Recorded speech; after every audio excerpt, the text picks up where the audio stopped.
হযরত তালাকিব চতুর্দিক থেকে বিষাক্ত তীর আর বললাম যখন ছুটতে শুরু করছে, বৃষ্টির নেই অনবরত হযরত তালহার গায়ে তীর আর বললাম ডুবতে শুরু হয়ে গেল।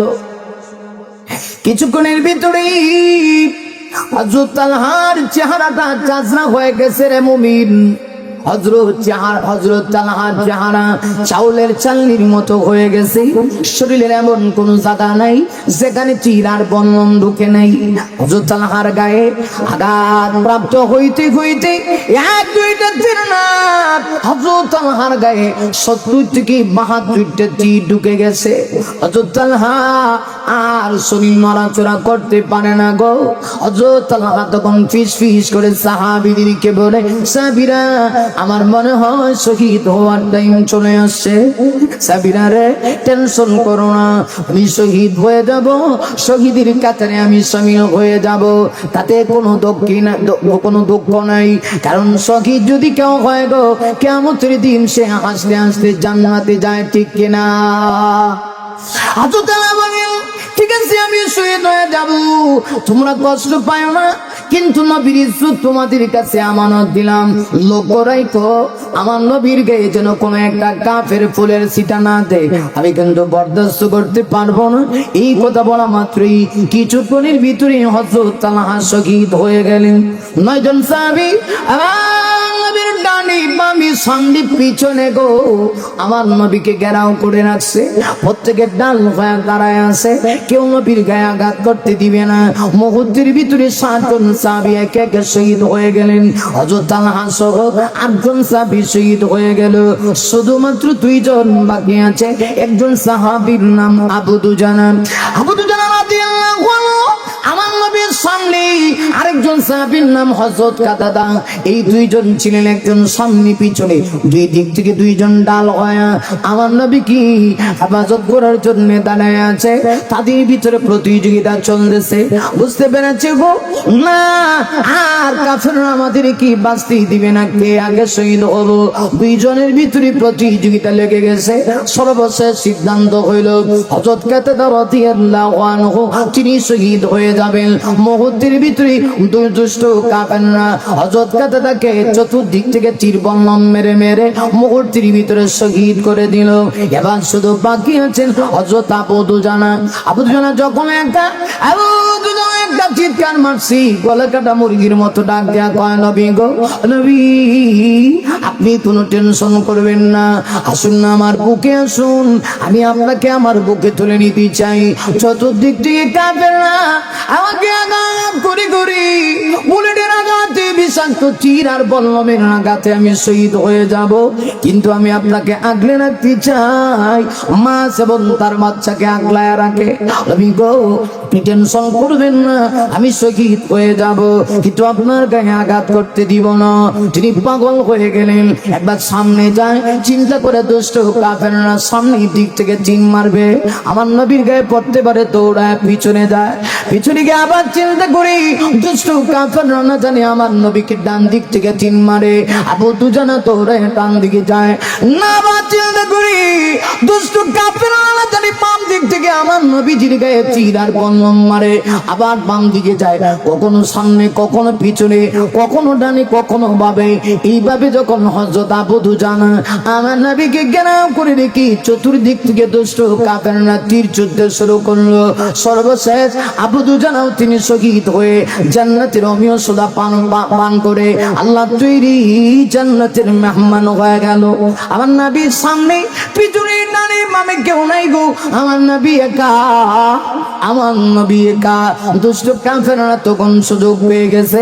একটা কাফের নিষ্ঠুর পাষাণের মতো বিশাল বড় একটা পাথর হাতে উঠাইছে। পাথরটা হাতে উঠায় আমার নবীজির মাথায় ছিল লোহার টুপি, নবীজির মাথা বরাবর লোহার টুপি বরাবর পাথরটা ছুঁড়ে মারলো। যেমনি মারছে গো পাথরের আঘাতে, বিশাল বড় পাথরের আঘাতে নবীজির লোহার টুপিটা 2 টুকরা হয়ে গেল। রহমতের নবীর লোহার একটা অংশ নবীজির মাথা মোবারকে কপালে ঢুকে গেল, আরেকটা অংশ আমার নবীজির চেহারায় ঢুকে গেল।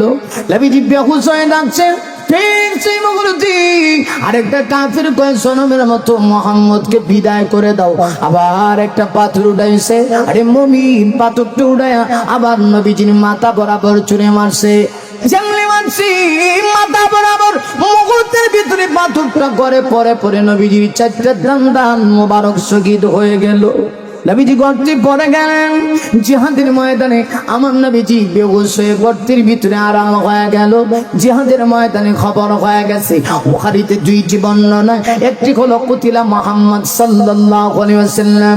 জিহাদের ময়দানে শয়তান মুনাফিকের সুরুদ্দারে ঘোষণা করে দিয়েছে নবী মুহাম্মদ দুনিয়া থেকে শহীদ হয়ে গিয়েছে। যেমনি কথা শুনেছে সাহাবীদের মাথায় যেন আকাশটা ভেঙে পড়ে গেল। সাহাবীরা আকাশের দিকে তাকায়া চোখের পানি ছেড়ে দিয়া কান্না শুরু করছে। এই জমিনের ভিতরে থেকে কি করব? সেই জমিনে তোমার নবী নাই গো, এই জমিনে আমরা থেকে কি করব?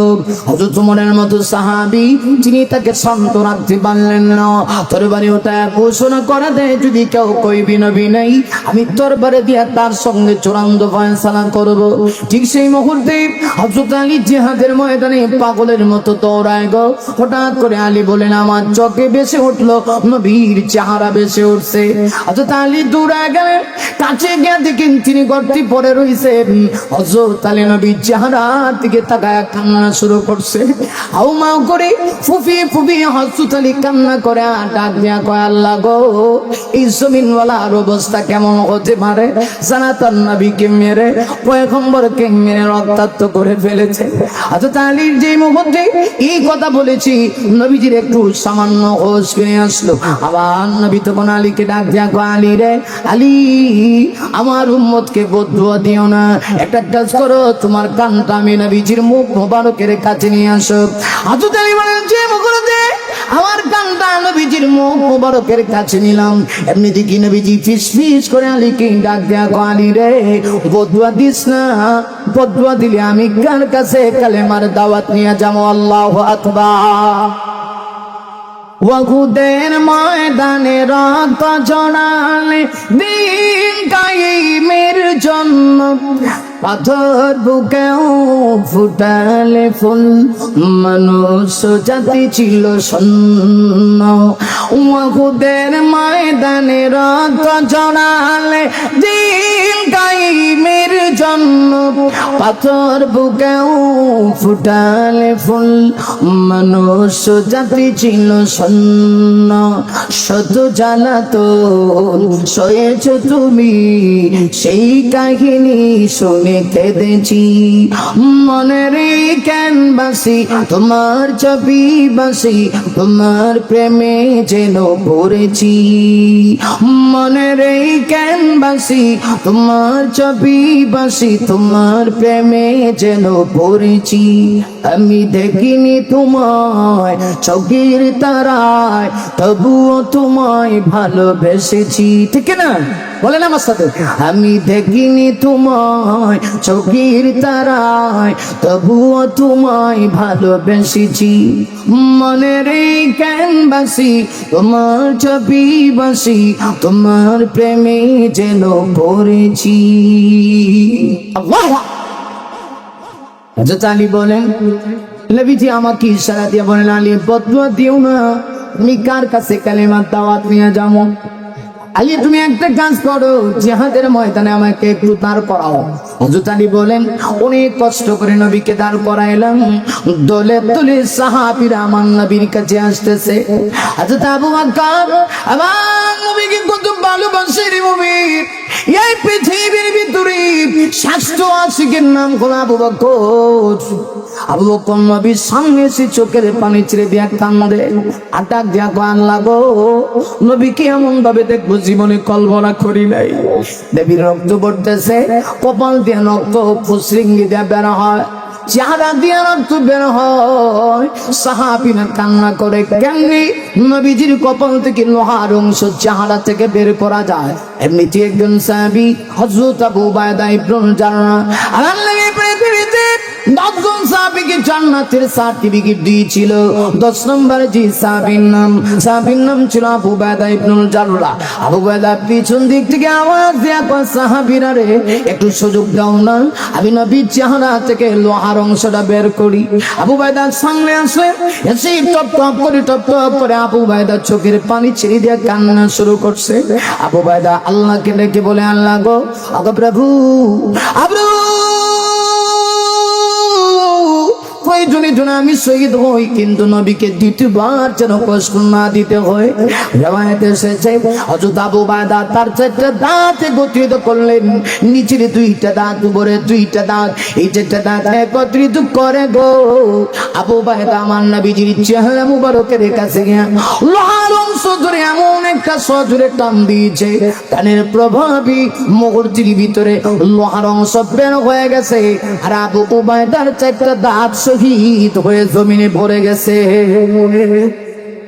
আর নবীজি আবু উবাইদার ভালোবাসা দেখে নবী চোখের পানি ছেড়ে দিলেন। রাসূল বলেন, আবু উবাইদা, তোমার এই ভালোবাসা আল্লাহ তৈরি জান্নাতে তোমাকে পৌঁছাবে। এই ঘটনা দ্বারা উদ্দেশ্য কি, আমি কি বোঝাইতে চাই? আল্লাহ কয়, নবী গো, ও নবী, কে বলেছে আপনার ছেলে সন্তান নাই? কে বলেছে গো নবী? ছেলে সন্তান দুনিয়া থেকে বিদায় নিলে কি হয়েছে? আপনি দুনিয়া থেকে চলে যাওয়ার পরে আমি আপনাকে সম্মান আরো বাড়ায় দিয়েছি। আমি আপনাকে ছেলে সন্তান নিয়ে গেছি, কিন্তু কোরআন নামক নিয়ামত দিয়েছি। কোরআন যতদিন পৃথিবীতে থাকবে ততদিন উম্মতে মুহাম্মাদি জীবন দিবে, আপনাকে ভুলবে না, ঠিক কিনা? আরে ওই ওমরের যুগ চলতেছে, আমার নবী নাই, হযরত আবু বকর নাই। আবু বকর সিদ্দিক পৃথিবী থেকে চলে গেল। হযরত ওমর খলিফা থাকা অবস্থায় হযরত ওমর যখন মসজিদে নববীতে বসেন, মসজিদে নববী থেকে 350 মাইল দূরে একজন সাহাবীর প্রতিনিধিত্বে মুসলমানদের একটা ছোট্ট দল বেঈমানদের সঙ্গে যুদ্ধ চলতেছে, যুদ্ধ। আরে বাবা শোনো, ওই সাহাবী হযরত সারিয়া রাদিয়াল্লাহু তাআলা হযরত ওমর তাকায় দেখে সাহাবী পাহাড়ের উপর থেকে পিছন দিক থেকে নেমে আসবে। এটা যুদ্ধের জন্য মাইনাস পয়েন্ট, প্লাস পয়েন্ট। শত্রু বাহিনী চতুর্দিকে ঘেরাও করে ফেলেছে, যখনই সুযোগ পাবে মুসলমানদের উপরে আক্রমণ করবে। হযরত ওমর 350 মাইল দূর থেকে এই দৃশ্য দেখতে আসে। হযরত ওমর এই অবস্থায় 350 মাইল দূর থেকে, তখনকার যুগে তো উন্নত ছিল না, না এত ডিজিটাল সিস্টেম, সাউন্ড সিস্টেমের মাইক ছিল না, এত উন্নত মানের মোবাইল ছিল না। মোবাইল তো দূরের কথা, মোবাইল তখন আবিষ্কার হয় নাই। হযরত ওমর 350 মাইল দূর থেকে তার জবান দিয়ে শুধু একটা আওয়াজ দিলেন, সাহাবীকে সতর্ক করে। হযরত ওমর বলে, ইয়া সারিয়াত ওয়াল জাবাল, আরে সারিয়া, সাবধান, পাহাড়ের দিকে লক্ষ্য রাখো, শত্রু বাহিনী কিন্তু ঘিরে ফেলেছে, চতুর্দিক থেকে আক্রমণ করে বসতে পারে, পিছন দিক থেকে নেমে আসো না। যুদ্ধের জন্য এটা মাইনাস পয়েন্ট। চেহারা মলিন করে পরাজিত হইয়া মদিনায় প্রবেশ করবা। হযরত ওমর যে এই আওয়াজটা দিয়েছি, আমার আল্লাহ ওমরের আওয়াজটা তদানীন্তন যুগে বিনা মাধ্যম ব্যতি রেখে, ইন্টারনেট ব্যতি রেখে, আমার আল্লাহ বাতাসের সাহায্যে হযরত সারিয়া সহ তার দলবলের কানে আল্লাহ কুদরতি ভাবে পৌঁছায় দিয়েছে।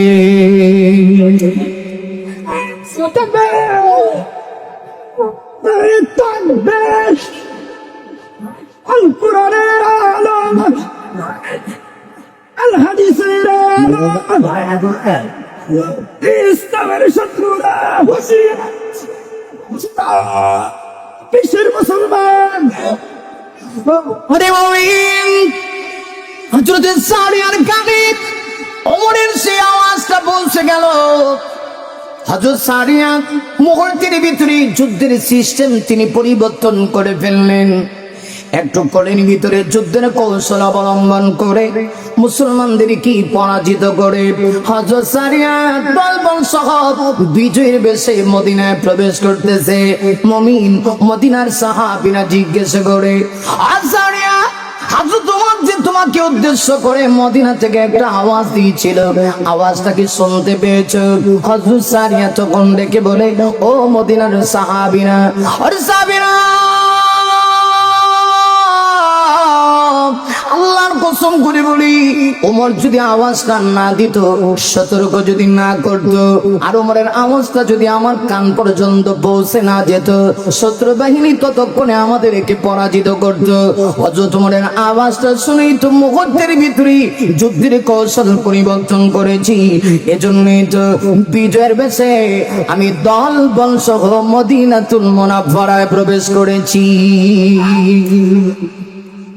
আমার নবীকে আমার এত সম্মান দিয়েছি, এত ইজ্জত দিয়েছি, তিনি শুধু নবী তা না, আমার নবী নবীদের নবী, নবী কুল সম্রাট। আমার নবী হলেন ইমামুল আম্বিয়া, আমার নবী হলেন সরকারি দু আলম, আমার নবী হলেন রাহমাতুল লিল আলামিন। মুমিন রে, আমার নবীকে আল্লাহ এত সম্মান এত ইজ্জত দিয়েছে। আরে আমার নবীকে এত সম্মান ইজ্জত আল্লাহ কেমনে দিল? কোরআন শরীফে আমার আল্লাহ নবীর ইজ্জত সম্মান মর্যাদা তুলে ধরার জন্য ছোট্ট একটা সূরা দিলেন, যে সূরার নাম হলো সূরা কাউসার। একেবারে মুসল্লিদের ভাষায় হলো ইন্না আতাইনা সূরা। আয়াতুনি দিক থেকে ছোট, কিন্তু সূরাটা অত্যন্ত গুরুত্বপূর্ণ। আল্লাহ রাব্বুল আলামিন আরে ভাই আমার আপনার নবী বিশ্ব নবীর সম্মান ইজ্জত এই সূরায় তুলে ধরলেন। কেমনে তুলে ধরেছে? সূরা তাফসীরে ঢোকার আগে একেবারে সহজ করে বুঝতে হবে সূরাটা কেন নাযিল হয়েছে, কোন কারণে নাযিল হয়েছে। আরে মুমিন শোনো, আর আপনার বিশ্ব নবীকে আমার আল্লাহ এই পৃথিবীতে 63 বছরের হায়াত দিয়া দুনিয়াতে প্রেরণ করেছে। নবীজি 40 বছর হওয়ার পরে আমার নবীকে আমার আল্লাহ নবুয়তের দায়িত্ব দিয়ে দিলেন। এর মানে এটা নয় নবীজি পৃথিবীতে আসার আগে নবী ছিলেন না, না, আমার নবীকে আল্লাহ এত শান দিয়েছে, আমার নবী পৃথিবীতে আসার আগেও নবী। আরে মুমিন, আমার নবীজির জন্য হাদিসের ভিতরে বলেছেন কুনতু নাবিয়্যান ওয়া আদামু বাইনাল মাই ওয়াত তিন। আমার নবী বলেন আমি নবীজি তখন নবী ছিলাম যখন তোমাদের বাবা আদম আলাইহিস সালাম পানি এবং মাটির মাঝখানে আদমের অস্তিত্ব ঠিক করা হয় নাই, তখন আমি নবী ছিলাম। কিন্তু নবীওয়ালা দায়িত্ব আমার আল্লাহ 40 বছর একদিন হওয়ার পরে আমার নবীকে দিলেন। নবীজি যখন নবুয়ত পেয়ে গেলেন, নবুয়ত পাওয়ার পরে আমার নবীজির দায়িত্ব বেড়ে গেল। মক্কার মানুষের কাছে কাছে দাঁড়ে দাঁড়ে গিয়া আমার নবীজি এক আল্লাহর দাওয়াত দিবেন। লক্ষ্য করে দেখুন, দেখা গেল গোটা মক্কার মানুষগুলি তখন গোমরাহির ভিতরে নিমজ্জিত। গোটা মক্কার সবগুলি মানুষ এমন ছিল, এদের আকীদা নষ্ট হয়ে গিয়েছিল। ওরা আল্লাহর ঘর খানে কাবার ভিতরে দেবদেবীগুলি ঢুকাইয়া দেবতাগুলির সামনে মাথা নত করে আমার নবী তাকা দেখা যে মুহূর্তে কালেমা দাওয়াত দিবে, গোটা মক্কার সবগুলি মানুষ 3 দলে বিভক্ত ছিল। একজন মানুষ ছিল যারা বহুত্ববাদী খোদার বিশ্বাসী, এদের আকীদা ছিল 1-2 জন আল্লাহ দিয়ে পৃথিবী চলবে না, পৃথিবী চালাইতে হলে অসংখ্য আল্লাহ লাগবে। না শুধু তা না, আরেকজন মানুষ ছিল যাদের আকীদা বিশ্বাস ছিল পৃথিবী চালাইতে হলে অন্তত 3 জন খোদা লাগবে। এই গেল 2। 3 নম্বরে আরেকজন ছিল, এদের আকীদা বিশ্বাস ছিল পৃথিবী চালাইতে হলে অন্তত পক্ষে 2 জন আল্লাহ লাগবে, 2 জন ছাড়া চলবে না। একদল বহুত্ববাদী, অনেক খোদা, একদল 3 জনকে বিশ্বাস করে 3 আল্লাহ, আরেকদল 2 জন। এরা বলে 2 জন কেন, একজন দুর্বল হয়ে গেলে আরেকজন পৃথিবী পরিচালনা করবে। আমি আপনাদের কাছে জানতে চাই আমাদের আকীদা বিশ্বাস কি, আমাদের আল্লাহ কয়জন? শাহাদাত আঙ্গুলি উপরের দিকে উঠায় আল্লাহকে সাক্ষী রেখে বলেন আমাদের আল্লাহ কয়জন? আরে আমি আপনি কোনদিন আল্লাহকে দেখি নাই, এরপরও বিশ্বাস করি গোটা পৃথিবী একজন পরিচালনা করে। তিনি গোটা পৃথিবী সৃজন করলেন, তিনি গোটা পৃথিবী একদিন ধ্বংস করবেন, পরিসমাপ্তি করবেন।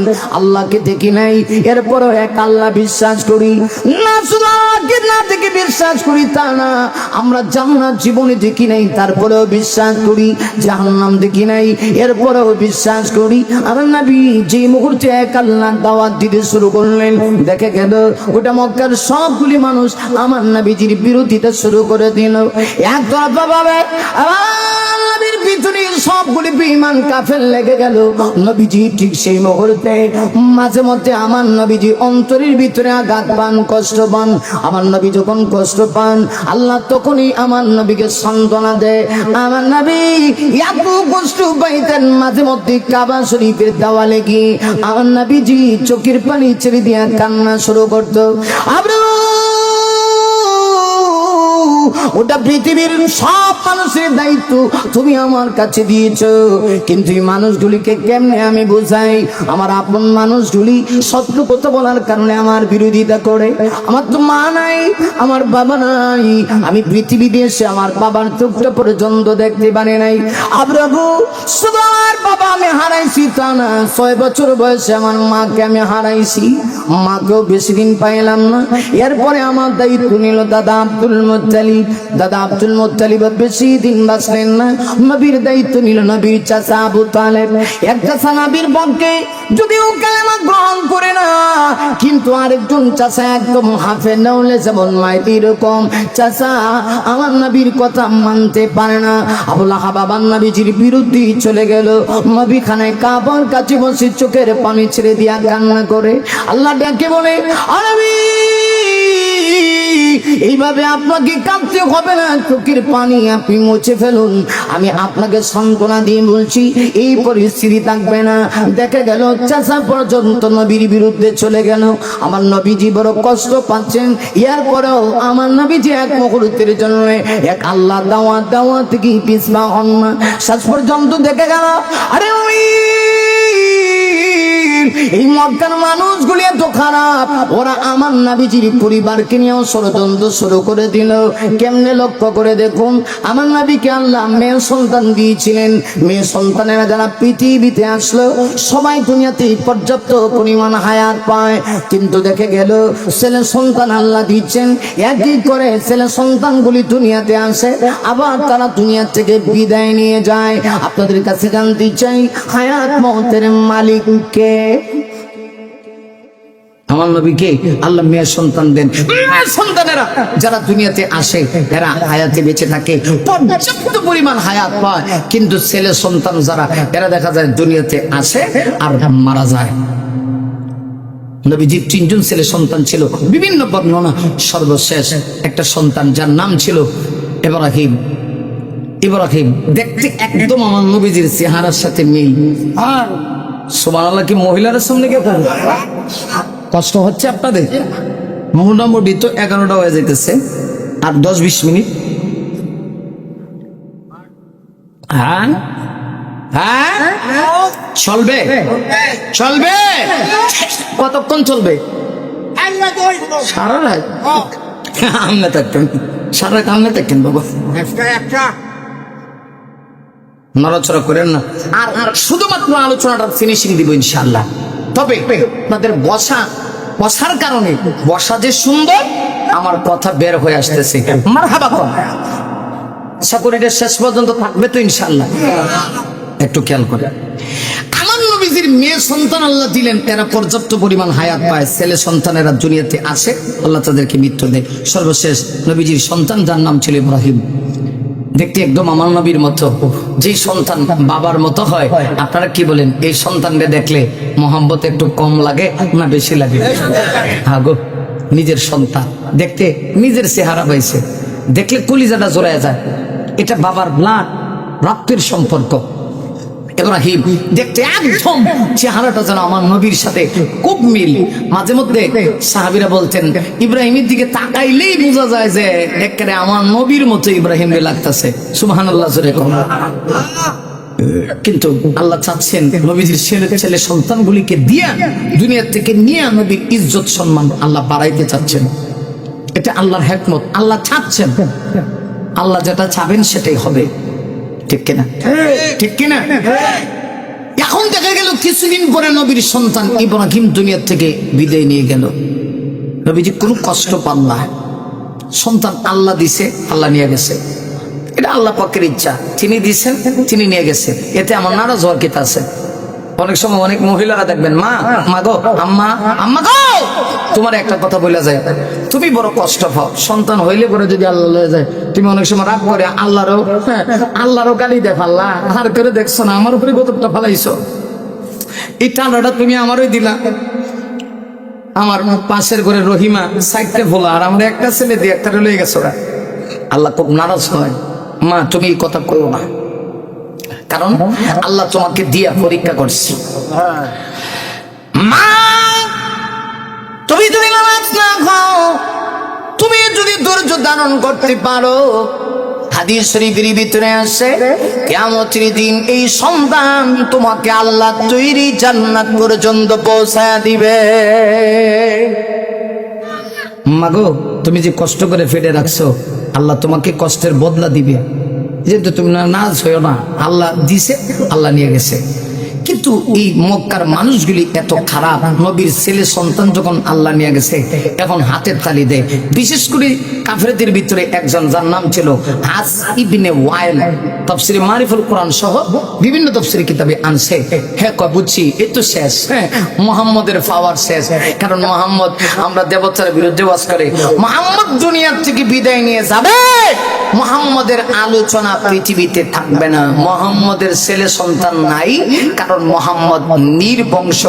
এটাকে এই সূরার শেষ অংশে আল্লাহ বলছেন 3 নম্বর আয়াতে, ইন্না শানিআকা হুয়াল আবতার। আবতার মানে আরব দেশের মানুষ যার ছেলে সন্তান হয়ে বাঁচে না তারে কয় আবতার, নির্বংশ, লেজ কাটা। নাউজুবিল্লাহ। আল্লাহ ছেলে সন্তান নিয়ে গেছে, হেরা কয় কি? চিন্তা করেন তো কত বড় খারাপ। নবীজি কষ্ট পান।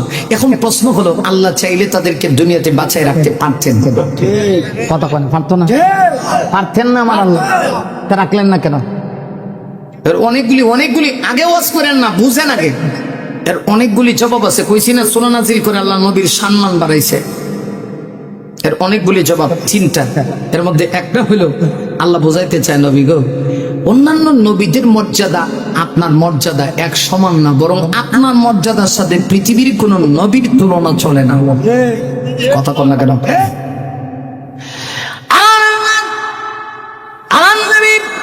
বিশ্ব নবীর সম্মান ইজ্জত মর্যাদা আল্লাহ বাড়াইতে চায়।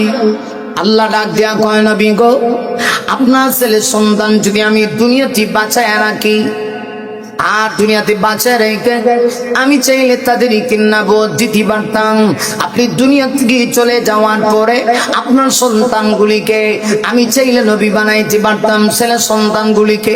কিন্তু আমি যদি আপনার ছেলে সন্তানগুলিকে নবুয়ত দিতাম গো নবী, তাহলে আপনার সম্মান ইজ্জত মর্যাদা অন্য নবীদের মতো হয়ে যেত।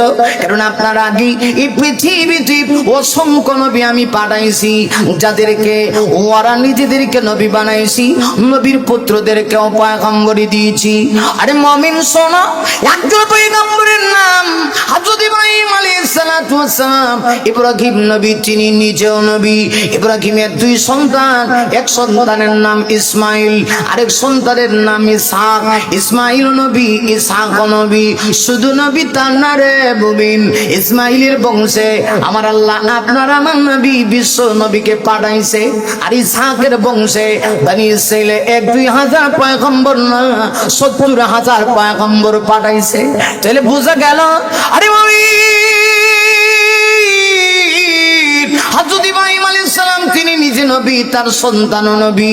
আল্লাহ কয়, নবী গো, আপনার ছেলে সন্তানগুলি যদি আমি দুনিয়াতে বাঁচিয়ে রেখে আমি যদি তাদেরকে নবুয়ত দিতাম, তাহলে আপনার মর্যাদা আর ইব্রাহিম নবীর মর্যাদা এক হয়ে যাইত। আমি চাই না আপনার মর্যাদার সঙ্গে পৃথিবীর কাহারও এক মর্যাদা সমান করতে, না, বরং আপনার মর্যাদা সবার চাইতে আমি বেশি দিয়েছি। এই কারণে আমি তাদেরকে আপনার ছেলে সন্তানগুলিকে ছোট্ট অবস্থায় মৃত্যু দিলাম। প্রশ্ন আর একটা থেকে যায়। এরপরেও যদি আমার আল্লাহ চাইতেন নবীর ছেলে সন্তানগুলি কি দুনিয়াতে রাইকা আল্লাহ নবুয়ত না দিলেও তো হইতো। আল্লাহ রাব্বুল আলামিন বুঝাইতে চায় না, আমি নবুয়ত না দিলে কি হবে? পৃথিবীর মানুষ এমন থাকতো নবীর সন্তানগুলিকে জোর করে নবুয়ত দিয়ে দিত। আমাদের সমাজে দেখবেন অনেক বিশ্বাস আছে উনি আসলে ভালো পীর, ঠিক আছে, কিন্তু সন্তান পীর হবে এত গ্যারান্টি নাই। নামাজ নাই, রোজা নাই, এরপরেও কিছু মানুষ সন্তানদেরকে গদ্দিসিনী পীর বানায় লায়। তোমার বাবা ফির, তুমিও ফির, তোমার আব্বা ফির ছিল এজন্য তুমিও ফির, অথচ এটা নামাজই পারবে। নামাজ পড়বো দূরের কথা, ল্যাংটা সা একদম গায়ে কাপড় থাকে না, এরপর এর মুড়িতে অভাব নাই। কথা কন না কেন? এই যে আপনারা হবিগঞ্জ জেলাতে মাধবপুর এটার নাম খোয়া জায়গা গেদুসা দেখছেন, আমি হওয়ার আগে হুজুর কয়েলিস। হ্যাঁ, গেদুসা ফেসবুক খুলে দেখেন, গেদুসা। রাগ করেন না, রাগ করতেছেন, বাস্তব কথা কইতেছে। ইমান দিয়েন না, আর যাই করেন আর না করেন ইমান দিয়েন না বাবা, কারণ ইমানের দাম অনেক বেশি। ফেসবুক একটু খুলেন না, চার্জ দেন, গেদু শালিকে চার্জ দিলে দেখবেন যে হ্যাঁ একদম ল্যাংটা হয়ে পড়েছে। আর ডাইনি বামে তার কাছে নারী পুরুষ, এর মুড়ি ল্যাংটা বাবা। হ্যাঁ, এইরকম বন্ডেরও বাংলাদেশ মুড়িদ আছে। একজন বলছিল বাংলাদেশ আসলে বাংলাদেশ না, বাংলাদেশ হয়ে গেছে। এক কথা বুঝছে এদিকে তো বুঝে, বোঝা যায় এরা কত আজ বুঝে গো বাবু। না ধমক দিয়ে না, এরা বুঝে, মাশাআল্লাহ, এরা সচেতন। ছোট হইলেও তো এরা এই যুগের ফলাফল না, আপনার আমার চেয়ে আরো বেশি খোঁজ খবর এরা রাখে।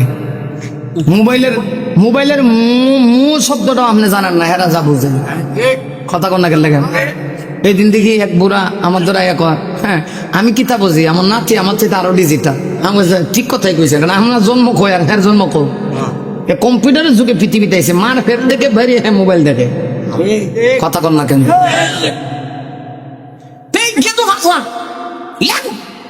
নারী পুরুষ তার চতুর্দিকে ঘেরাও করা। একজনে দেখলাম চা খাওয়াইতেছে, আর গেদু আমার চা আরে কত বরকত। কুমিল্লাতে এক পীর আছে, আরে কত তো উঠে গেছে গা, কইতাম কি গেছে গা তো আছে। কুমিল্লাতে এক পীর সাহেব আছে, মুরিদ এত ভক্ত, এই খাটা এসে নিজে নামাজ রোজা কিচ্ছু করে না। কত বছর হয়েছে যে গোসল করে না, আল্লাহ বালা জানে। এই দুর্গন্ধ গায়ের থেকে সৃষ্টি হয়, যে গাম বাইরে হয়, এই পীর সাহেবের গাম নাকি এরা জমিনে পড়তে দেয় না। এটা এর কাছে খালি গাম না, গাম মুবারক। নাউজুবিল্লাহ, বাড়িতে মহিলারা সামনে গাম মুবারক, এটা বোতলে ভিত্তি বইরে লাই বইরা নিয়ে যে সমস্ত মহিলাদের বাচ্চা হয় না এদেরকে কয় তোমরা এই পীর সাহেবের গাম দিয়া, গাম মুবারক দিয়া ফানির সাথে মিশাইয়া হয় খাইও, আর নাহলে গোসল করো, বাচ্চা হয়ে যাবো। ইমান আছে না গেছে? নাম্বার সারা গেছে। কথা কন না কাও আসেনি এরকম? হের কাছে আবার নারী পুরুষ কোনো পার্থক্য নাই, সব সমান, বেডা বেডি একটা জড়া জড়ি সব একটা বন্ধ হয়ে গেল। কি বলেন? আমি কি হকানি কোন পীরের বিরুদ্ধে বলছি না ভণ্ডগুলার বিরুদ্ধে বলছি? সেইগুলো আপনার আমার ইমান নষ্ট করে, ওইগুলার বিরুদ্ধে বলছি। রাগ করেন না বাবা, কারণ ইমানের দাম সবচেয়ে বেশি। ইমান যদি না থাকে আপনার সব শেষ। কথা কন না কেন? আছেন এরকম কিছু? দয়াল বাবা লেংটা বাবা লাগে আমার ডর। কথা কয় না, কমনা কইতাম না। কথা রাগ করতেছে রে, অনেকে রাগ করতেছে। অনেকে কতক্ষণ কইছে হুজুরের ওয়াজটা খুব মজা রে, টান দিতেছে, কিন্তু আম কয় কি, আম কয় কি, কিন্তু এটা তো আসল জায়গায় মেডিসিন দিতেছি। কথা কন ঠিক না? দয়াল বাবা লেংটা বাবা লাগে আমার ডর, ফেরেশতারা গুরজ মারবো কবরের ভিতরে রে বাবা, ফেরেশতারা উস্কা মারবো কবরের ভিতর। ঠিক না বাবা? আমার এত গুণী মুইতা বাবাই লয় না রে ফানি। কথা বল, বাবার কত গুণ দেখছেন? হম্মা কো বাবার কত গুণ। হ্যাঁ বাবা আমার এত গুণী মুইতা বাবাই লয় না রে ফানি, খালি করে টানা টানি বুরকার ভিতর। কথা কয় না? খালি করে টানা টানি পর্দার ভিতর, ফেরেশতারা গুরজ মারবো কবরের ভিতরে বাবা, ফেরেশতারা উষ্টা মারবো কবরের ভিতর। সাবধান সাবধান, ইমানটা দিয়েন না। নিজের ঘরে নিজের আব্বা আছে, একদিন মহব্বত করে আব্বু হইয়া ডাকে না, আর বাবার সামনে গিয়ে আব্বা এ কেতারে ও তো আব্বা ডাকস খেলে গিয়া নিজের বামরে খাওয়ায় না, কামাই করে বাবার দরবারে লয়ে জাগা, গরু লয়ে যা, ছাগল লয়ে যায়, বেড়া বেড়ি লয়ে যায়, হাঁস মুরগি লয়ে যায়, ডিম এন্ডা লয়ে যায়, কিন্তু নিজের ঘরে যে জান্নাত আছে মা বাপ একদিন কোনোদিন আম্মুরে আম্মু কয় না, আব্বারে আব্বা কয় না। অথচ নবীজি হাদিসে বলেছেন হুমা জান্নাতুকা ওয়া নারুকা, যার মা বাবা বেঁচে আছে তার জন্য আল্লাহ তৈরি দুটো জান্নাতের দরজা খোলা।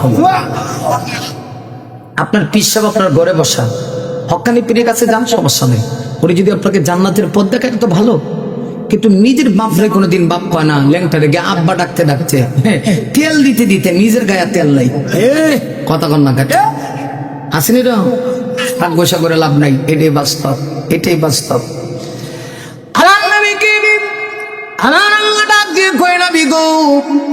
আমি যদি আপনার ছেলে সন্তান দুনিয়াতে বাঁচিয়ে রাখতাম, মার যদি তাদেরকে নাবত নাও দিতাম। কিছু মানুষ এমন ছিল পৃথিবীতে থাকতো যারা আপনি দুনিয়া থেকে চলে যাওয়ার পরেও আপনার সন্তানগুলিকে জোর করে তারা নবী বানাইতো। কথা কয় না, আল্লাহ কয় নবী গো আপনার ইজ্জতের উপরে টাচ লাগবে, আমি আল্লাহ সেটা বরদাস্ত করতে পারি না। না নবী না, আপনার ইজ্জতের উপরে আঘাত লাগবে আর আমি আল্লাহ টাকা দেখবো, তা হতে পারে না গো নবী। তাই তো আমি আল্লাহ আপনার ছেলে সন্তানগুলিকে একদম ছোট অবস্থায় নিয়ে গেলাম, চাইলে বাঁচায়ও রাখতে পারতাম, বাঁচায় রাখলে সমস্যা, কিছু মানুষ জোর করে তাদেরকে নবী বানাইতো। আমি না আপনাকে শেষ নবী বানিয়েছি, আপনার ইজ্জতে আঘাত লাগবে, এই জন্য আমি আপনার ছেলে সন্তানগুলিকে দুনিয়া থেকে ছোট অবস্থায় মৃত্যু দিয়ে দিয়েছি। কিন্তু আরবের লোকেরা এত খারাপ, এইটাকে তারা অপব্যবহার করে, ডেকে বলে মোহাম্মদ দুনিয়া থেকে চলে গেলে বলে পৃথিবীতে মোহাম্মদের নাম থাকবে না। না, নাম থাকবে না কেন? মোহাম্মদ দুনিয়া থেকে চলে গেলে মোহাম্মদের ছেলে সন্তান নাই, মোহাম্মদের নাম নিশানা থাকবে না, মোহাম্মদের নাম উচ্চারণ করার মতো থাকবে না। আমার নবী কষ্ট পেয়েছে, আল্লাহ রাব্বুল আলামিন সঙ্গে সঙ্গে জিবরিলকে পাঠায় দিলেন, ডেকে বললেন জিবরিল দৌড়ে যাও, ওরা আমার নবীর সম্মান বুঝে না, নবী আঘাত পেয়েছে, নবী কষ্ট পেয়েছি, জিবরিল এই মুহূর্তে কোরআন শরীফের সূরা কাউসার নিয়ে যাও। আল্লাহ বলে নবী গো আপনি কষ্ট পায়েন না, আপনাকে ওরা আবতার বলে, আসলে ওরা আবতার আপনাকে বলে, আপনি আবতার নয়, বরং যারা আপনার দুশমন তারাই হলো আবতার। আল্লাহ রাব্বুল আলামিন বলেন নবী গো আপনার ছেলে সন্তান নিয়ে গিয়েছি তো কি হয়েছে, এর চাইতে দামি জিনিস আমি আল্লাহ আপনাকে দিয়েছি। আল্লাহ সূরা নাযিল করে আমার নবীকে সান্ত্বনা দিয়া বলেন ইন্না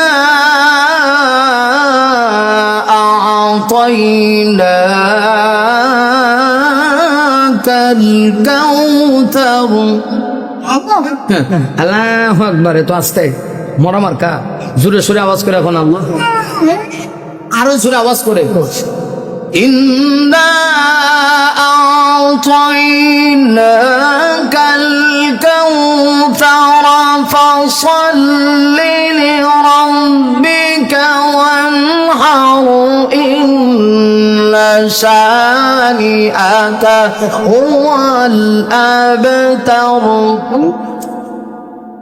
আল্লাহ সূরা নাযিল করে দিলেন। আরে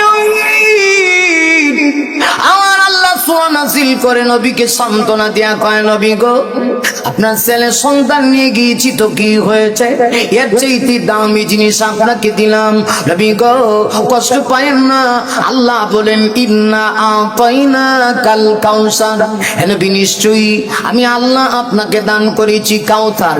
কাউসার কেমনে ছেলে সন্তানের চাইতে দামি, নবীর সম্মান ইজ্জত কেমনে বাড়ানো হইল একটু খেয়াল করে দেখুন।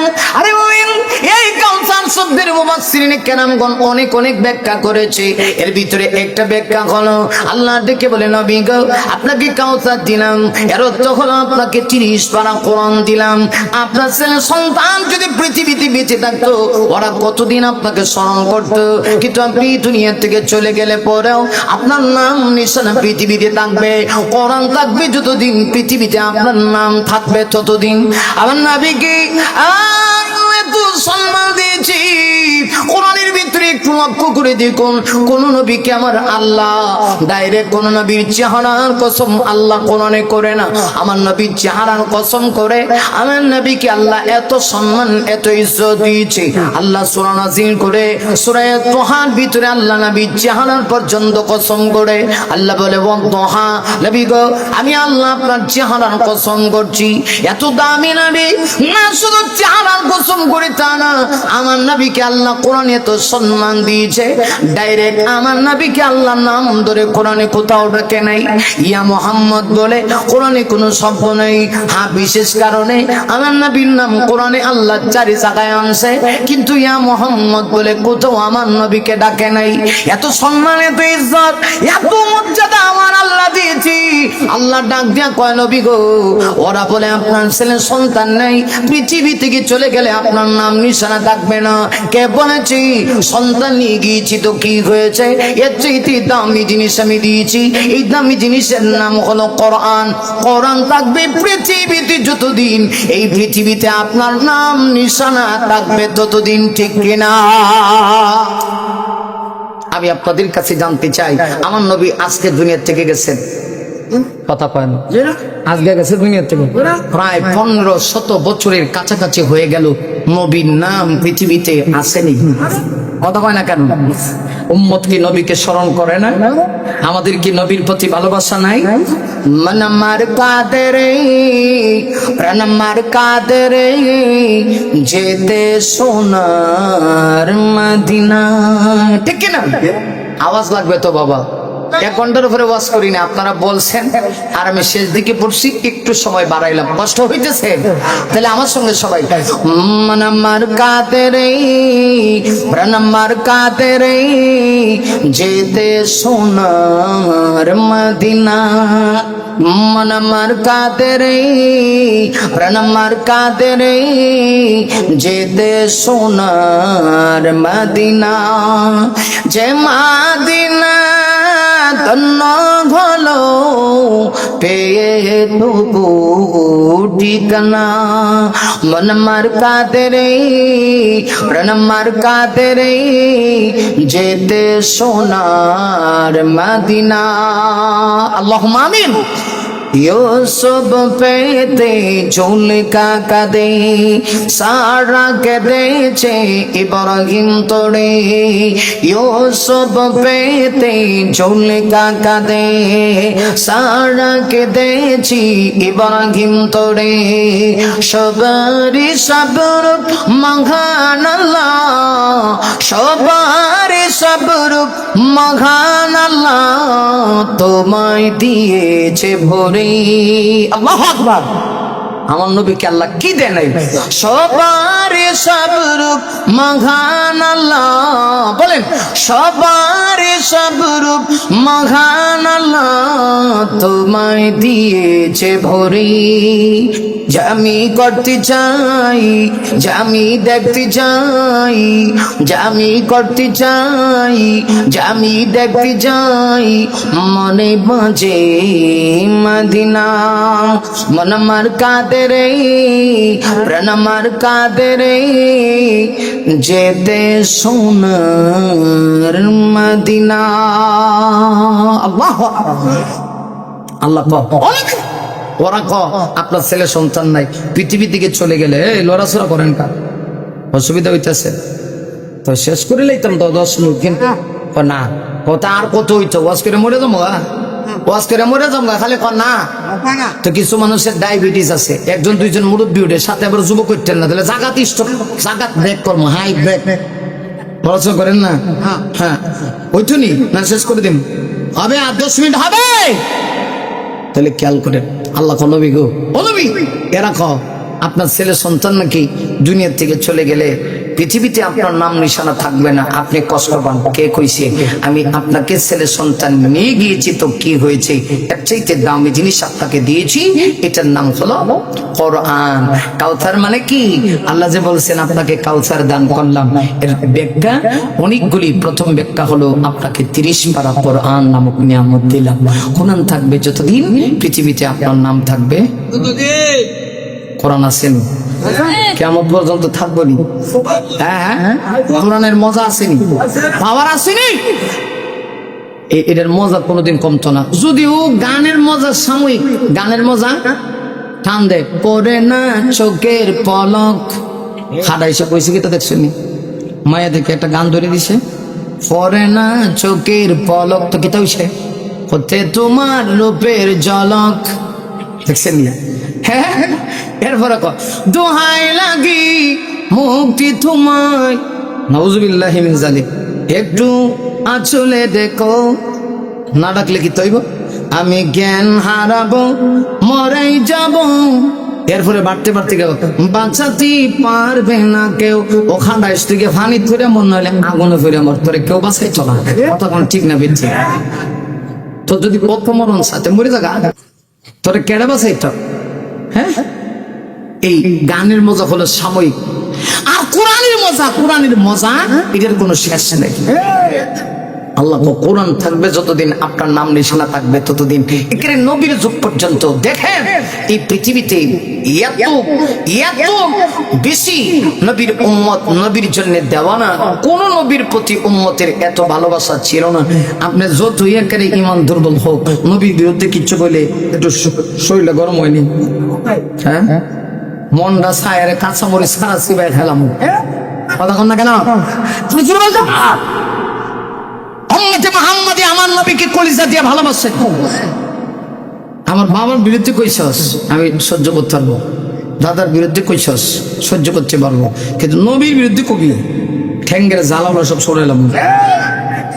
এই যে দেখছেন না, একটা খাটাই কয়দিন আগে, ওই যে বাউলা, বাউলা, এটার নাম হইলো আবুল্লা, আবুল সরকার, হুজুর দি সব মুখস্থ, বক্তা না গীতা, সব মুখস্থ লিখছে ধরে আবুল্লা। এই বাউল আবুল্লার ঘুরে আবুল্লা এ গানের মঞ্চে উঠতে গিয়া প্রথমত কোরআন নিলে অপব্যাখ্যা করছে। কি কইছে শুনছেন?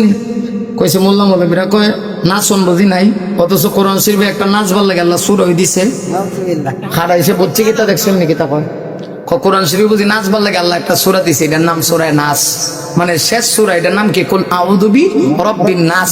এ খাড়াইছে কয় আল্লাহ এখানে কইছে আউযু বি রাব্বিন নাস, রবেও নাসে।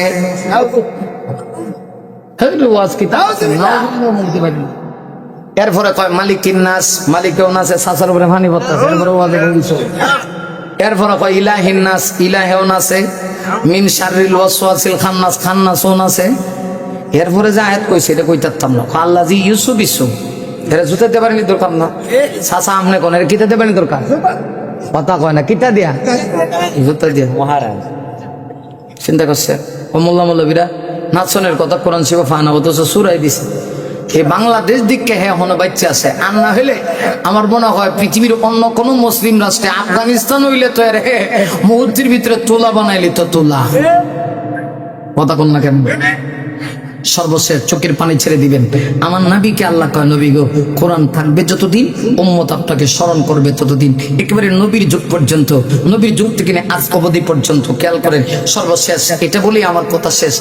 কিতাবুল মাগাজিতে বুখারী শরীফের 2য় খণ্ডে ইমাম বুখারী এনেছে নবীর প্রতি সাহাবীদের কেমন ভালোবাসা। আহা, আপনারা জানেন বদরের যুদ্ধে মুসলমানদের বিজয় হয়েছিল। এই যুদ্ধে জাহান্নামের টিকিট পাইছিল 70 জন। কয়জন? এই ওয়াজে আমার শেষ। দেখেন তো একটু চোখের পানি পড়ে কিনা, এরপরে শেষ করে দেবো, একটা ব্যাখ্যার উপরে শেষ, যদি অদূর ভবিষ্যতে আসি পরে বাকিগুলো কম। জাহান্নামের টিকিট পাইছে 70 জন, এর মধ্যে প্রধান যিনি ছিল এর নাম ছিল আবু জাহিল্লা। আবু জাহিল্লা, আবু জাহিল্লার নাম শুনছেন তো? আপনার এলাকা তো আছে, আছে আবু জাহিল্লা। আবু জাহেলের উত্তরসূরি আছে। পৃথিবীর কোথাও আবু জাহেল নামে কোন লোক, আমেরিকাতেও কেউ আবু জাহেল নাম রাখে না। এটা এত খারাপের খারাপ, এমনকি আমাদের পাশের দেশ বন্ধুরাষ্ট্র, যিনি হইল চা বিক্রেতা নরেন্দ্র মোদী, ওনার দেশও একজনের নাম আবু জাহেল পাইতেন না। আবু জাহেলের ছেলা ফেলা আছে কিন্তু নামে নাই, নামদারেরা এত অপছন্দ করে। আবু জাহিল্লা দুনিয়া থেকে বিদায় নেওয়ার পরে হ্যাঁ সহ 70 জন জাহান্নামের টিকিট লুয়ে দুনিয়া থেকে চলে গেছে। যাওয়ার পরে এদের কিছু ছেলা মন্দারা দুনিয়াতে রয়ে গেছে। ঠিক বদরের যুদ্ধের 1 বছর পরে এরা তাদের প্রতিশোধ নেওয়ার উদ্দেশ্যে নবীকে শহীদ করবে, ইসলামের বাতি নিভাই দিবে, এই উদ্দেশ্যে তারা আবার উহুদের ময়দানের দিকে রওনা করছে। নবীজির কাছে খবরটা পর্যন্ত তারা পৌঁছায়নি। নবীজি খবর পাইলেন, সাথে সাথে তিনি প্রস্তুত গ্রহণ করলেন। দেখেন ইসলাম এত সোজা না। আমরা মনে করি ইসলাম মানে হলো খালি মায়ের খাওয়া। না বেটা, খালি মায়ের খাওয়া না, ইসলাম মানে হলো মাঝে মধ্যে উঠতে মায়ের দেওয়াও। মায়ের খাওয়া যেমন সুন্নত, মায়ের দেওয়াও সুন্নত। কথা পায় না কা, খালি মায়ের খাইতাম নি আমরা, না দিতাম।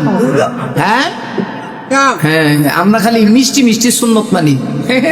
মিষ্টি খাওয়া সুন্নত, জিলাপি খাওয়া সুন্নত। এমনি দেখবেন নবীর বিরুদ্ধে হইলে বেটা রাগ বসা কিচ্ছু ওঠে না, কিন্তু জিলাপি যদি একরকম করে প্রয়োজনে ইমাম সাহেবের চাকরি চুকরি সুদ্ধা ইমাম সাহেবের ছুটাইবার বাপেরটাও ছুটাইব। কথা কয় না কেন? জিলাপি একটা কম পড়লো কেন বেটা? আর সাহাবীদের অবস্থা দেখেন, যেমনি নবীজি খবর পাইছেন সাথে সাথে মোকাবেলা করার জন্য 1000 বাহিনী তৈরি করে রওনা। একেবারে সংক্ষেপ কথা, 300 জন মুনাফিক ছাড়াই হয়ে গেছে, 700 জন খাঁটি ইমানদার সাহাবীদের কিনে নবীজি উহুদের ময়দানে পৌঁছে গেছেন। আল্লাহু আকবার। আমাদের নবীজি সেই দিন শুধুমাত্র জিহাদের ময়দানে, আমার নবীজি শুধুমাত্র সেনাপতি তা না, নবীজি সেই দিন যুদ্ধের কৌশল হিসেবে নিজের মাথায় লোহার টুপি পরিধান করছেন। সুবহানাল্লাহ। রাস্তা কিসের টুপি? যেই নবী নরম টুপি মাথাত লাগায় লোহার টুপি করে লিছে। মাঝে মধ্যে যে আমরা মানুষে কয় যে মৌলবী এত গরম হয়ে গেলে, মৌলবী গরম হয় নবীর কারণে। নবীও নরম, আবার মাঝে মধ্যে গরম। কথা কন না কেন? আর জোরে কম। কোরআনের পক্ষে থাকতে গিয়ে আমার কেউ কি কইলো না কইলো এটা দেখার টাইম নেই। কথা কয় না? সত্যের পক্ষে গান গাই বলে আমি বিদ্রোহী, সত্যের পথে ডাকি বলে আমি বিপ্লবী, কোরআনের কথা বলি তাই বলে আমাকে মাওলাবাদী, জিহাদের কথা বলি তাই বলে আমাকে জঙ্গিবাদী, আমি বিদ্রোহী। ঠিক না? আমি বিদ্রোহী, বিপ্লবী, মাওলাবাদী, কেন জঙ্গিবাদী? ঠিক না? জন্মের পরে কানে আজান কি দেইনি, তুমি মাওলাবাদী যারা হওনি, আবার মরণের পরে জানাজা পড়াবি, আবার মরণের পরে জানাজা পড়াবি, তখন কোথায় পালিয়ে যাবি? আমি বিদ্রোহী, আমি বিদ্রোহী, বিপ্লবী, মৌলবাদী, কেন জঙ্গিবাদী? আমি বিদ্রোহী, বিপ্লবী, মৌলবাদী, কেন জঙ্গিবাদী? সত্যের পক্ষে গান গাই বলে আমি বিদ্রোহী, সত্যের পথে ডাকি বলে আমি বিপ্লবী, কোরআনের কথা বলি তাই বলে আমাকে মাওলাবাদী, জিহাদের কথা বলি তাই বলে আমাকে জঙ্গিবাদী, আমি বিদ্রোহী, আমি বিদ্রোহী, বিপ্লবী, মৌলবাদী, কেন জঙ্গিবাদী? আমার নবীরও কিছু মানুষ জঙ্গি কইছে। ওই যুগে ভাষা পরিবর্তন হয়েছে আর কি। ওই যুগে জঙ্গি ভাষাটা আছিল না, এখন জঙ্গি ভাষা আইছে। এইটাই কথা বোঝেন নাই, কিন্তু কথা একটু। নবীজি মাথায় টুপি লাগাইছে লোহার, আগে নরম টুপি, এখন জিহাদি গে লাগাই দিছে লোহার টুপি। 700 জন খাঁটি ইমানদার সাহাবী 650 জনকে মাঠে, 50 জনকে রোমা পাহাড়ের চূড়ায় উহুদ পাহাড়ের পারদেশে দায়িত্ব দিলেন। বললেন যুদ্ধ শুরু হবে, স্থান ছাড়িও না, অতর্কিত ভাবে বেঈমানরা হামলা করতে পারে। ছোট্ট রাস্তা ছিল, গলিপথ, সরপথ দিয়া কাফেররা ঢুকবে। ওতে বিজয় হইলে তোমরা এই স্থানে থাকো, পরাজিত হইলেও এই স্থানের মধ্যে থাকো। কিছুক্ষণের ভিতরে যুদ্ধ লেগে গেছে, বিমানদের উপরে মুসলমানরা হামলা করছে, এরা পরাজিত হইয়া চেহারা মলিন করে যাইতেছে। বিজয়ের খবর শুনে গেছে যারা মাঠে ছিল, এরা সবাই যুদ্ধের ময়দানে যে বিমানটা মায়ের খাইয়া যে মাল লেগে গেছে, যুদ্ধ বিধ্বস্ত হইয়া এই মালটার নাম গনিমতের মাল, এরা গনিমতের মাল নিয়ে ব্যস্ত। আর এদিক দিয়ে যাদেরকে রাসূল বলছেন স্থান ছাইরো না, এরাও জায়গা ছেড়ে দিয়েছে। সহজ কথা, জায়গা ছাইরা ঢুকে গেছে। কেন? আমরা গনিমতের মালের ব্যাপারে পিছনে থাকবো কেন? এমনি আল্লাহ যুদ্ধের মোড় ঘুরাই দিছে। আরেকটা ছোট্ট জটলা, খালিদ বিন ওয়ালিদ, তিনি তখন মুসলমান না যাইতেছে, তারা আবার রিটার্ন ব্রেক করছে, রিটার্ন লইয়া আবার আইছে। আয়া ঢুকবো কোন দিক দিয়ে? ওই যে রাসূল আগেই কইছেন স্থান ছাইরো না, এদিক দিয়ে মাঠে ঢুকছে। ঢুকার সাথে সাথে যুদ্ধের ময়দানে মনে হয় যেন একটা কিয়ামত জারি হয়ে গেছে। মুসলমানেরা জানে না তো মার শুরু হয়ে গেছে, কে কাকে মারে এটা বলতে পারে না। মুসলমানকে মেরে লাইতেছে। কাফেররা এত খারাপ। তখন আওয়াজ দিয়ে কয়, দেখ রে, এইভাবে মুসলমান মাইরা শেষ করন যেত না, একটা কাজ করো, মুসলমানের নবী কোথায় টার্গেট করো। যদি জবানটা খুইলা না খন, কিয়ামতের দিন রাসূলের শাফাত পাবেন কিনা আমার সন্দেহ আছে। বলেন নাউযুবিল্লাহ। কি তা কয় মুসলমানের নবী কই তালাশ করো, শহীদ করে দিই। টার্গেট করে একদম নবী যুদ্ধের ময়দানে যেখানে আছেন, নবীজির চতুর্দিকে 10 জনের একটা কাফেলা ঘেরাও করে আছে, এরা এই স্থান পর্যন্ত পৌঁছে গেছে, নবীকে দুনিয়া থেকে বিদায় করে দিব। আরে এই 10 জন কাফেলার সাহাবীর ভিতরে একজন সাহাবী যার নাম ছিল হযরত তালহা রাদিয়াল্লাহু আনহু। তালহা রাদিয়াল্লাহু আনহু তিনি বুঝতে পেরেছেন, হযরত তালহা বুঝতে পেরেছেন অবস্থা বেশি ভালো না। হযরত তালহা বলেন, সাহাবীরা কেমন জানি আমি আমার নাকের ভিতরে আমি জান্নাতের সুঘ্রাণ পাচ্ছি।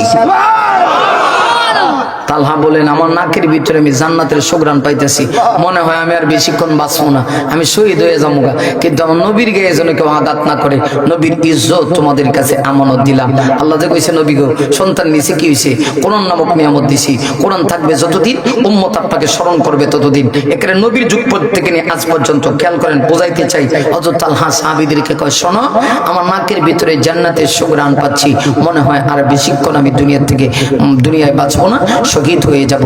সত্যি মুহূর্তে কথা বলছে, কাফেররা তাকে চতুর্দিকে ঘেরাও করে নিছে। ঘেরাও করে বিষাক্ত তীর আর বল্লম চড়তে শুরু করছে।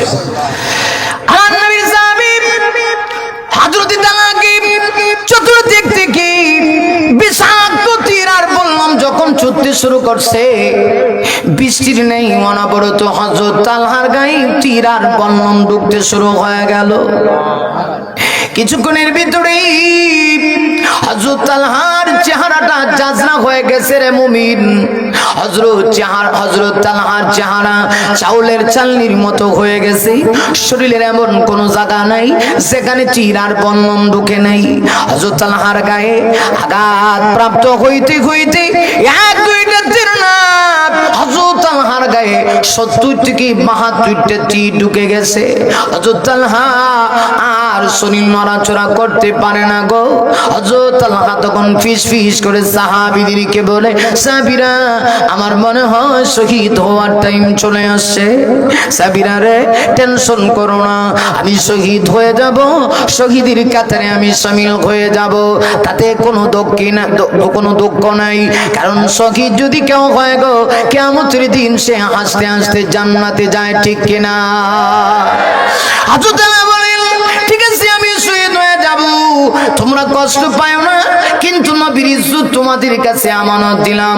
লক্ষ্য রাখো, আমার নবীর গায়ে যেন কোনো একটা কাফের ফুলের ছিটা না দেয়, আমি কিন্তু বরদাস্ত করতে পারবো না। এই কথা বলা মাত্রই কিছুক্ষণের ভিতরে হযরত তালহা শহীদ হয়ে গেলেন। 9 জন সাহাবী সামনে পিছনে গো আমার নবীকে ঘেরাও করে রাখছে, প্রত্যেকের ডাল হয়ে দাঁড়ায় আছে, কেউ নবীর গায়ে আঘাত করতে দিবে না। মুহূর্তের ভিতরে 7 জন সাহাবী একে একে শহীদ হয়ে গেলেন। হযরত তালহা সহ 8 জন সাহাবী শহীদ হয়ে গেল, শুধুমাত্র 2 জন বাকি আছে। একজন সাহাবীর নাম আবু দুজানা। রাদিয়াল্লাহু আনহু আমার নবীর সামনে, আরেকজন সাহাবীর নাম হযরত কাতাদা। এই 2 জন ছিলেন একজন সামনে পিছনে, 2 দিক থেকে 2 জন ডাল হয়ে আমার নবীকে হেফাজত করার জন্য দাঁড়ায় আছে। তাদের ভিতরে প্রতিযোগিতা চলতেছে। বুঝতে পেরেছে গো, না আর কাফেররা আমাদের কি বাঁচতে দিবে না, কে আগে শহীদ হব। 2 জনের ভিতরে প্রতিযোগিতা লেগে গেছে। সর্বশেষ সিদ্ধান্ত হইল হযরত কাতাদা রাদিয়াল্লাহু আনহু তিনি শহীদ হয়ে যাবেন। মুহূর্তের ভিতরে 2 দুষ্ট কাফেররা হযরত কাতাদাকে চতুর্দিক থেকে তীর বল্লম মেরে মুহূর্তের ভিতরে শহীদ করে দিল। এবার শুধু বাকি আছেন হযরত আবু দুজানা। আবু দুজানা যখন একা চিৎকার মারছি, গলা কাটা মুরগির মতো ডাক দেয়া কয়, নবী গো, নবী আপনি কোনো টেনশন করবেন না, আসুন না আমার বুকে আসুন, আমি আপনাকে আমার বুকে তুলে নিতে চাই। চতুর্দিক থেকে কাফেররা আমাকে আঘাত করে বুলেটের আঘাতে বিষাক্ত তীর আর বল্লমের আঘাতে আমি শহীদ হয়ে যাব, কিন্তু আমি আপনাকে আগলে রাখতে চাই। মা এবং তার বাচ্চাকে আগলায় রাখে। নবী গো, আপনি টেনশন করবেন না, আমি শহীদ হয়ে যাব, কিন্তু আপনার গায়ে আঘাত করতে দিব না। তিনি পাগল হয়ে গেলেন। একবার সামনে যায়, চিন্তা করে দুষ্ট কাফেররা সামনের দিক থেকে তিন মারবে, আমার নবীর গায়ে পড়তে পারে, দৌড়ায় পিছনে যায়। পিছনে গিয়ে আবার চিন্তা করি, দুষ্ট কাফেররা না জানি আমার নবীকে ডান দিক থেকে তিন মারে, আবু দুজানা দৌড়ায় ডান দিকে যায়। না, আবার চিন্তা করি, দুষ্ট কাফেররা না জানি বাম দিক থেকে আমার নবীজির গায়ে তীর আর বল্লম মারে, আবার বাম দিকে যায়। কখনো সামনে, কখনো পিছনে, কখনো ডানে, কখনো বামে। এইভাবে যখন হযরত আবু দুজানা আমার নবীকে ঘেরাও করে রেখে চতুর্দিক থেকে দুষ্ট কাফেররা তীর ছুঁড়তে শুরু করলো, সর্বশেষ আবু দুজানাও তিনি শহীদ হয়ে জান্নাতের অমীয় সুধা পান করে আল্লাহ তৈরি জান্নাতের মেহমান হয়ে গেল। আমার নবীর সামনে, পিছনে, ডানে, বামে কেউ নাই গো, আমার নবী একা, আমার নবী একা। দুষ্ট কাফেররা তখন সুযোগ পেয়ে গেছে।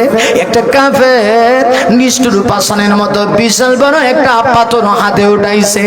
পাথরটা হাতে উঠায় আমার নবীজির মাথায় ছিল লোহার টুপি, নবীজির মাথা বরাবর লোহার টুপি বরাবর পাথরটা ছুঁড়ে মারলো। যেমনি মারছে গো, পাথরের আঘাতে, বিশাল বড় পাথরের আঘাতে নবীজির লোহার টুপিটা দুই টুকরা হয়ে গেল।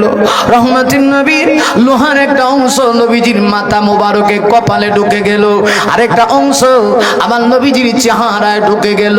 নবীজি বেহুশ হয়ে যাচ্ছেন, ঠিক সেই মুহূর্তে আরেকটা কাফির কয়, জনমের মতো মোহাম্মদকে বিদায় করে দাও।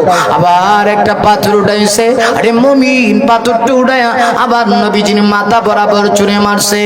যেমনি মারছি মাথা বরাবর, মুহূর্তের ভিতরে পাথরটা করে পরে পরে নবীজির চারটা দান মোবারক শহীদ হয়ে গেল। নবীজি গর্তে পড়ে গেলেন জিহাদের ময়দানে। আমার নবীজি বেহুশ হয়ে গর্তের ভিতরে আড়াল হয়ে গেল। জিহাদের ময়দানে খবর হয়ে গেছে। বুখারীতে দুইটি বর্ণনা, একটি হলো কুতিলা মুহাম্মদ সাল্লাল্লাহু আলাইহি ওয়াসাল্লাম। জিহাদের ময়দানে শয়তান মুনাফিকের সুরুদ্দারে ঘোষণা করে দিয়েছে নবী মুহাম্মদ দুনিয়া থেকে শহীদ হয়ে গিয়েছে। যেমনি কথা শুনেছে সাহাবীদের মাথায় যেন আকাশটা ভেঙে পড়ে গেল। সাহাবীরা আকাশের দিকে তাকায়া চোখের পানি ছেড়ে দিয়ে কান্না শুরু করছে। আবু এই জমিনের ভিতরে থেকে কি করব? সেই জমিনে তোমার নবী নাই গো, এই জমিনে আমরা থেকে কি করব? হযরত ওমরের মতো সাহাবী, তিনি তাকে শান্ত রাখতে পারলেন না। তরবারি ওটা ঘোষণা করে দেয়, যদি কেউ কইবি নবী নাই, আমি তরবারি দিয়া তার সঙ্গে চূড়ান্ত ফয়সালা করব। ঠিক সেই মুহূর্তে হযরত আলী জিহাদের ময়দানে পাগলের মতো দৌড়ায় গো। হঠাৎ করে আলী বলেন, আমার চোখে ভেসে উঠলো নবীর চেহারা ভেসে উঠছে। হযরত আলী দৌড়ায় গেলেন, কাছে গিয়ে দেখেন তিনি গর্তে পড়ে রইছেন। হযরত আলী নবীর চেহারার দিকে তাকায়া কান্না শুরু করছে। হাউমাউ করে ফুফি ফুফি হযরত আলী কান্না করে আর ডাক দিয়া কয়, আল্লাহ গো, এই জমিনওয়ালার অবস্থা কেমন হতে পারে? জানাতান নবীকে মেরে, পয়গম্বরকে মেরে রক্তাক্ত করে ফেলেছে। হযরত আলীর যে মুহূর্তে এই কথা বলেছি, নবীজির একটু সামান্য হোশ ফিরে আসলো। আবার নবী তখন আলীকে ডাক দিয়া কয়, আলী রে, আলী, আমার উম্মতকে বদদুয়া দিও না, একটা কাজ করো, তোমার কানটা আমি নবীজির মুখ মোবারকের কাছে নিয়ে আসো। হযরত আলী বলেন, যে মুহূর্তে আমার কানটা নবীজির মুখ মোবারকের কাছে নিলাম, এমনি দেখি নবীজি ফিস ফিস করে আলীকে ডাক দিয়া কয়, আলী রে, বদদুয়া দিস না, বদদুয়া দিলে আমি কার কাছে কালেমার দাওয়াত নিয়ে যাবো? আল্লাহু আকবার। ওয়াহুদের ময়দানে রক্ত জড়ালে দিন কায়েমের জন্য, পাথর বুকেও ফুটালে ফুল, মানুষ জাতি ছিল শূন্য। ওয়াহুদের ময়দানে রক্ত জড়ালে দিন কায়েমের জন্য, পাথর বুকেও ফুটালে ফুল, মানুষ জাতি ছিল শূন্য। শত জ্বালাতন সয়েছ তুমি, সেই কাহিনী শুনে কেঁদেছি, মনের কেন বাসি তোমার ছবি বাসি তোমার প্রেমে যেন পড়েছি মনের এই ক্যানভাসি তোমার ছবি বাসি তোমার প্রেমে যেন পড়েছি আমি দেখিনি তোমায় চোখের তারায় তবুও তোমায় ভালোবেসেছি ঠিক না বলেন আমার সাথে আমি দেখিনি তোমায় চোখের তারায় তবুও তোমায় ভালোবেসেছি মনের এই ক্যানভাসি তোমার ছবি বাসি তোমার প্রেমে যেন পড়েছি আল্লাহু আকবার হযরত আলী বলেন নবীজি আমাকে ইশারা দিয়ে বলেন আলী বদুয়া দিও না আমি কার কাছে কালেমার দাওয়াত নিয়ে যাবো